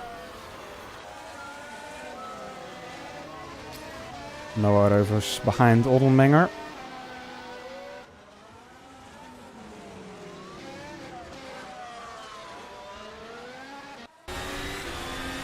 Might see something here. Bit of quali boost maybe. Snaking with the DRS open's not going to be...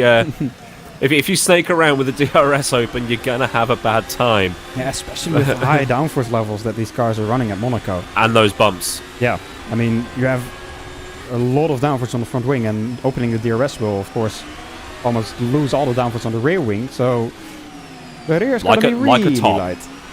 I love how there's just a wheel chilling on the outside of Raskas.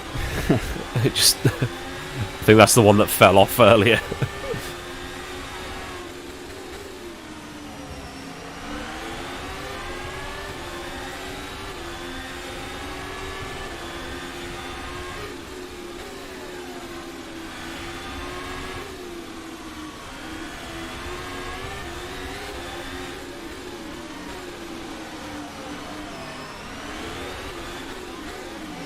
I just want to double check something. Shanks did pit again, didn't he? Otherwise, he's been on those hard tyres since lap 2. Yes, he did. There we go. Right. Okay, let's solve that conundrum in chat. Good. Right. Oh, Phil Krause is in the pit lane. Oh, he's gone to the softs. Yeah. He knew he had a big gap behind Williams, so he's just gonna try it. He's just gonna go for it. I think Zubia's out of the race. Yes, he is. Yeah. Hit a wall somewhere.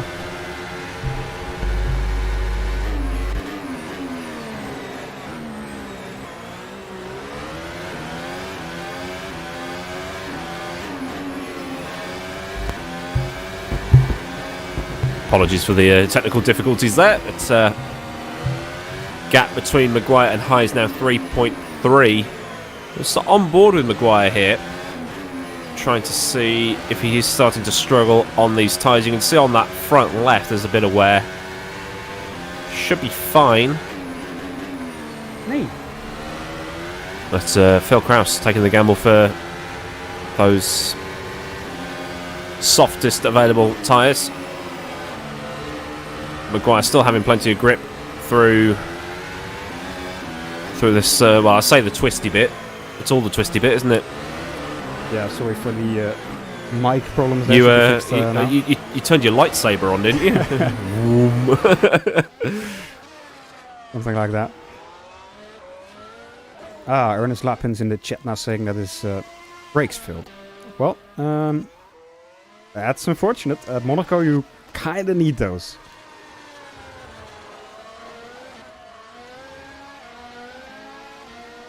So the gap now between Hives and Maguire, 3.4 seconds.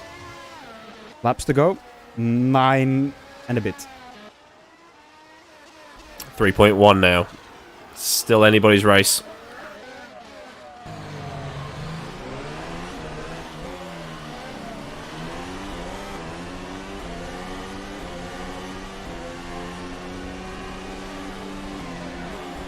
Oh, Zoltan Hive's wing cam. I love this view. I get a little bit motion sick watching it, but it's still pretty good. Oh, this is what VR looks like to me. Help. Well, I'm saying that this now. Just don't put Jerne Simoncic on later, because that will make me motion sick. But going at lightning speed. Yeah, he will absolutely muller this track, I feel. So if you want to see that, come back at about, what is it, 20 to 8 GMT. 1840 GMT. So British UK summertime, is that will be. 1940. Yep. And come and watch the world's best open wheeler drivers in rFactor 2 tackle the streets of the south of France in the Azure Grand Prix. Yeah, it's gonna be challenging for these drivers. We know, of course, that Simoncic has a bit of a gap now in the championship standings, but we'll still have to try and get a good result here, and it's going to be difficult. I'm sure that all the drivers behind him will be chasing him hard, and of course, a single mistake can end your race really easily here, and losing out on potentially 25 points is a big blow in Ivanov's this championship. Okay, as I say, losing a big lot of points is always a big blow to the championship. Ivanov isn't really in the championship fight though. Let's have a quick look at what happened to him. I'm guessing he hit a wall somewhere. Well, it says accident, so yeah, probably. I cannot find it on the replay actually, so... Well. We've got Ivan Leonov and Viktor Ivanov. It's... yeah. Both drivers for the same team as well. Oh, really? Well, oh, great. teams, I should say. Netrex, gotcha, right. Oh, Zoltan Highs 1.5. Where did that gap disappear from? It's last lap. Last lap, yeah, you can see him. Wow. Yeah, the pressure is really starting to get high on Luke Maguire now. His tires are old.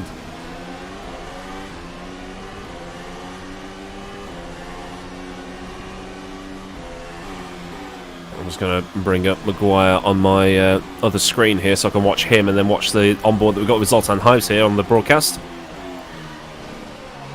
Closing in rapidly. But like we've been saying all afternoon, particularly here, catching is one thing and passing is another art entirely. He can't just DRS his way through like he normally would. So, can Maguire get the traction down on the exit of Anthony Nose and out the exit of Portier? Yeah. A little bit of a wobble from Hives. 6 laps to go after this one, so I would say... Oh, did he just hit the wall? I don't think he actually... That was a wobble of some description, wasn't it? Yeah, these tires are probably really starting to get to the edge. He's got 6 laps. Yeah, closing on the brakes is just... 12 attempts, I would say. 2 straights. Perhaps in turn 1, perhaps into the chicane. Perhaps somewhere else. I don't know. Yeah, it's closing up on the brakes so much, isn't he? Yeah, he is. Even lifting. There's a lifting up the hill. Trying to make sure he doesn't get too much dirty air.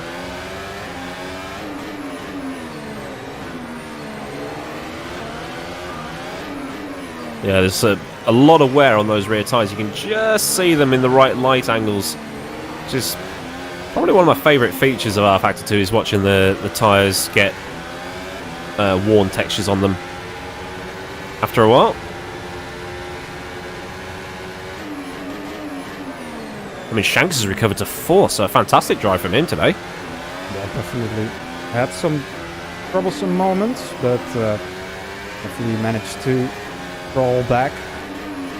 Of course, quite a few DNFs coming in this latter part of the race. Yeah, Morville's engine's blown. Oh, Maguire a bit too deep into the Rascasse.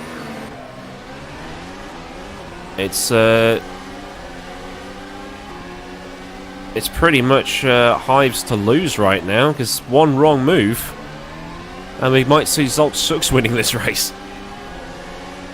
Yeah, a few laps to go. 5 laps including this one. This is going to be a race to the last meter between Zoltan Hives and Luke Maguire. Maguire struggling to get the car rotated through the hairpin. This is the part where he needs to focus.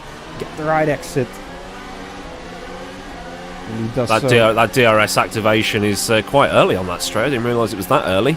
Yeah, it is. But it's... I think Maguire may have saved his tyres just enough to get that extra bit of traction on the exit of Portier. Yeah. Possibly so.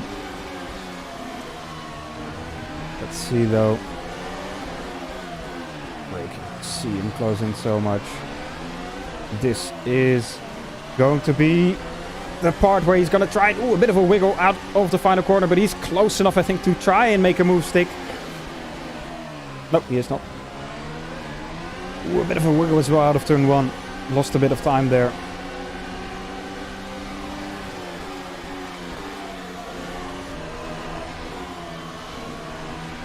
This is close. Final few laps of this 63 long race, and it's all coming together with Maguire and Hives here. 1 stop versus 2 stop. And any other track, Hives would be passed by now.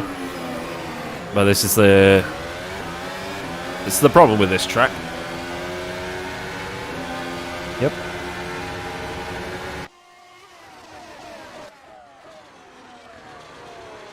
But one mistake can change that entirely, and we're almost at the point of equal attrition between the 2 races we've had so far.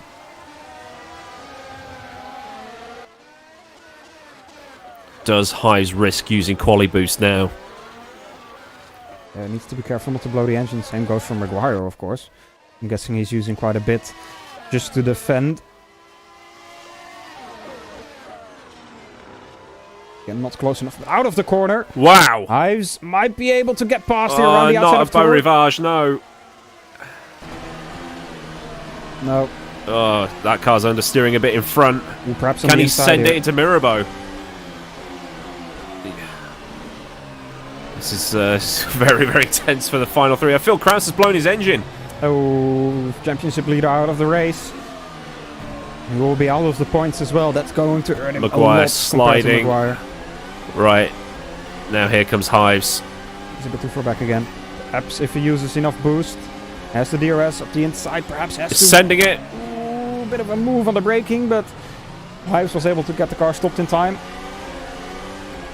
Noah Royver's out as well. I did see a Butler Powell front wing at the chicane.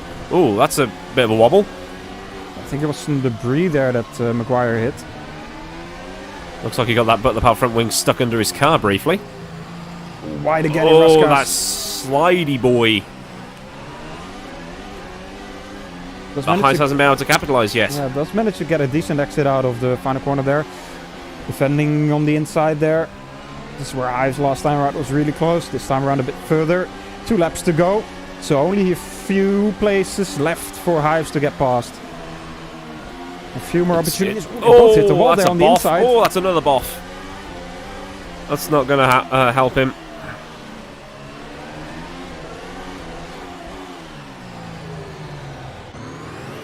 Oh, very slow through the hairpin for Maguire. Coming down towards Portier. This is do or die now for Hives. But Maguire's got better traction again out of Portier, so it's working well for him there. And here comes Hives again. Full send? No. A bit of a chirp on the brakes from Maguire, though.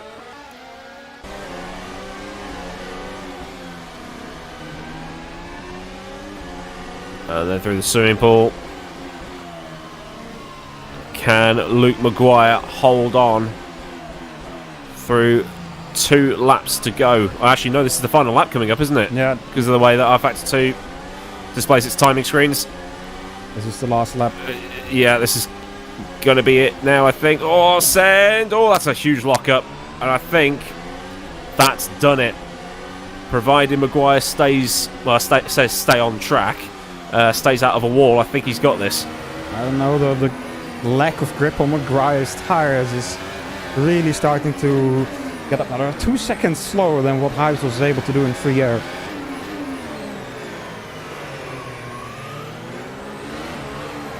Final opportunity, I think, coming up here for... Well, that's a big wobble.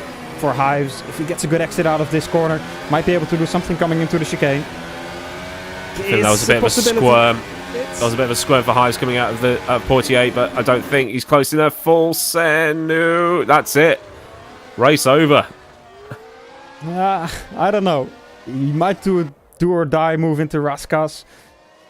I don't think he will risk it. I don't hope he will risk it, but he's so close through the swimming pool section.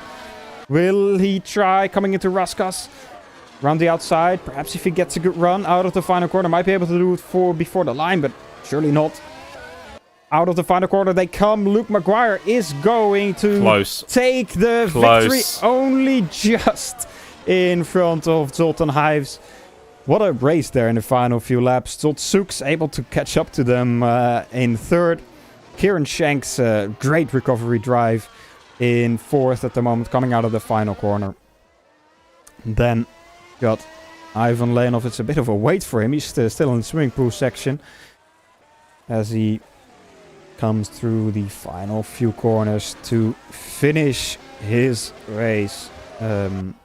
Also with a one-stop strategy in fifth. Then Matthäus Koolman in sixth. Matthew Williams seventh. Tom Oldermenger is still going to have to defend from Patrick Hankro as well. Coming through the last couple of corners here. I think he's got it. Tom Oldermenger out of the final corner. Patrick Hankro, yeah, too far back to do anything on the straight. And he will finish in ninth. And Jukka-Pekka Lalu. Haven't seen much of him really in the race. He did a 3-stop. Perhaps was involved in some incident at the start of the race. He finishes in P10. P11, Jan Grankvist. P12, Matthias Canapino. And he is the final finisher. No, Edward Batala together with... Is that in front of him? I think it's somebody that's already finished. He must have already finished as well. Yeah, they're just doing their in-lap a bit quickly. But he is the final finisher in 14th. Quite a few DNFs. 17 if I can count correctly. But still, a very tense race there at the end between Maguire and Zoltan Hives. And a great performance for Maguire to be able to get those hard tires to the end of the race. Yeah, it's a good one-stopper. I think he was counting on the fact it was so difficult to overtake that the one stop was worth the risk, and it's all paid off for him. I don't think he can believe it himself. He's typing away in chat, all aboard the Maguire train. So it's I think he should be happy with that one to win FSR's first pro race around Azure for many years. I think it's about 5 years or so. So it's all good stuff for him. Yeah, and that's put a dent in Phil Krause's championship lead as well, because Phil Krause he's actually taken the lead. Yeah. So much of a dent, he's gone through the other side.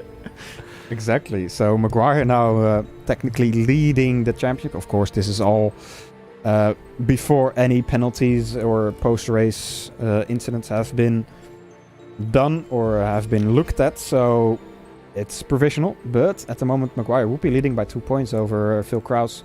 And Williams with about 20 points behind those two. So that gap is still pretty big. Then Van Lozenoord, Zoltsook's same amount of points. That's all pretty close from 5th down to 12th. But definitely the big note is that Phil Krause lost his championship lead because he blew his engine there. Yeah, he was probably half a lap away from scoring a point. Because he blew his engine just before Roivers crashed out. So... it's bad luck from his point of view, but still many rounds to come. I mean, where are you heading next? We're gonna go to the British Grand Prix next, of course. First, First, we've got the championship, the World Championship, coming up in about 40 minutes' time. We've had a bit of a delay here on the Pro Championship, so about 40 minutes, 35 minutes before qualifying starts for the World Championship. You will be there. Cameron Roger will be there as well for your commentary, and I will be doing the cameras again. That's gonna be a really exciting race as well, I'm sure of it. Peter Brojak, Simon Chich, Jeroen Kweekel, all champions will be battling it out here on Monaco. I think for the first time in most of their careers, in their FSR careers. I think maybe one of them, maybe Simon Chich or Peter, may have been here in the time that we still drove Monaco back in rFactor 1 days. But I'm sure they will be well prepared. I'm sure they will be excited to race here. And I'm sure that I'm excited to watch them race. And I hope you are too, Aidan, and also the viewers are excited to watch that. Oh, it's going to be great. The best drivers in FSR going at it round here. Expect to see more dive bombing and more sending. It's going to be fantastic. Can't wait. Yeah. So until then, so 35 minutes time roughly, so we start that. I want to wish everybody a nice evening, and thank you for watching. Thank you, Aidan, for being here with me. I'm here with myself. I know what you mean. Yeah, we'll see you for the Pro Championship in about 2 weeks' time. That will be the 31st of May for the British Grand Prix. But until then, please take care.